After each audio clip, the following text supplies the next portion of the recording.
There is a new study about the effectiveness of masks, whether or not face masks really, how much they protect us. They do protect you, all right? But how much are they protecting you from infection? And a couple of scientists published a study about this and said that, and they say, Charles, that's not quite right. There was a Danish study. Right. And these two scientists were commenting on that study. They didn't actually Right. They didn't run the study. You're right. That's right. It was a Danish study, but they wrote about that Danish study, about the results.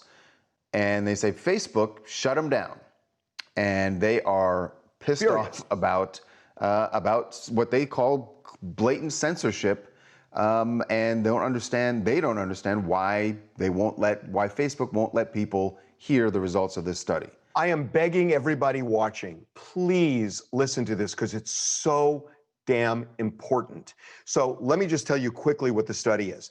The study they tested 6,000 people. Half wore masks, half didn't. What they found was the infection rate among people who didn't wear masks was 2.1%, and the infection rate for people who did was 1.9%. Now, that doesn't mean that you get it the same way whether you wear a mask or not, because it could be somebody takes the mask off. We don't know what they do when the mask is off. But nonetheless, you're right. But that's the push of the study results. So these doesn't make that much of a difference. Two scientists from Oxford, they are trained, respectable scientists. They wrote a paper. I mean, I don't agree with this. I'm not a scientist, but they're saying, it seems almost inconsequential in the sense of whether you get the virus or not, whether you wear a mask or not.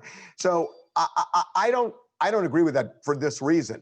If somebody wears a mask and they have COVID, it is preventing droplets from going into the air. So it just stands to reason. It's common sense that the more protection people with COVID has, the more you're protecting people who don't have it, who you interact with. But that said, Facebook said false information.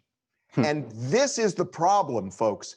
Do you want Facebook to start telling you what you should believe in and what you shouldn't, from auto repair to cancer? Because that's the road we're headed down. Yeah, Harvey, this is not about masks. Look, I'm of the belief if it even helps a small fraction of a percentage, just wear the mask, and over billions and billions of people, that will result in a whole bunch of cases, maybe people not getting sick. But this is such a larger issue, and this is dangerous. I really believe this is the biggest threat to democracy in this country. We are seeing censorship by big tech. It has become acceptable. This is dumb. This is just a dumb thing that started with Russian interference with the election, which the government should stop for sure. But everybody said, wait a minute, they went on Facebook and they were putting fake things on. Well, deal with that. But don't start making Facebook the gatekeeper of truth.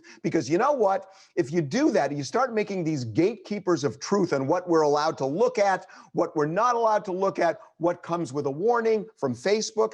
That's Big Brother stuff, folks. And you know what? If you agree with the people who are telling you what's right and wrong, that's great. But guess what? Someday, people who you don't agree with are going to be making those decisions, and you're going to get screwed, and we're going to lose our democracy. Right. They will come for you. Harvey, do you remember in 1978, the ACLU actually, they fought for these disgusting neo-Nazis to march past an area where there were Holocaust survivors. There's nothing more disgusting than that march, but they fought for the right for free speech. And you know what they said, Michael? The ACLU, when they did that, because that was a huge deal, I think it was in Illinois. And what they said was that, and it's true, and you learn this in law school, that freedom of speech is easy when you agree with the other person.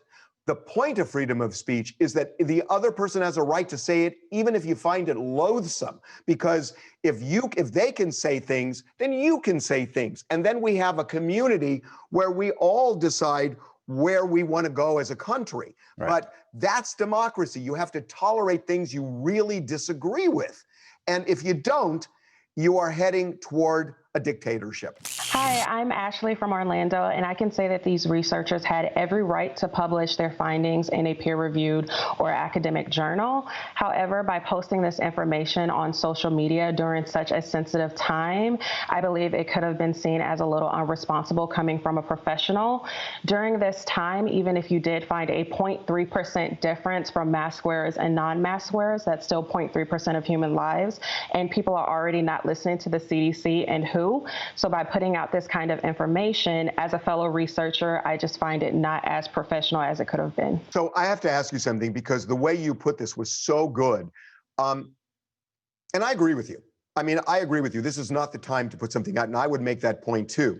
But do you want Facebook to be your gatekeeper? Because what you just said on television and online, what you just said is really a great answer, better than what Facebook said. Do you want Facebook doing it, or should we be having these discussions where you can make your point, which is really compelling? Right, absolutely. And as a counselor, I get faced with this kind of thing all the time. But I don't think that it's right for Facebook to gatekeep. However, I do think you have to put kind of limitations on it. I just don't think that this was the best thing to do professionally at this time. I think everything is circumstantial, and this is one of those circumstances. Fair enough. She was great. She was great.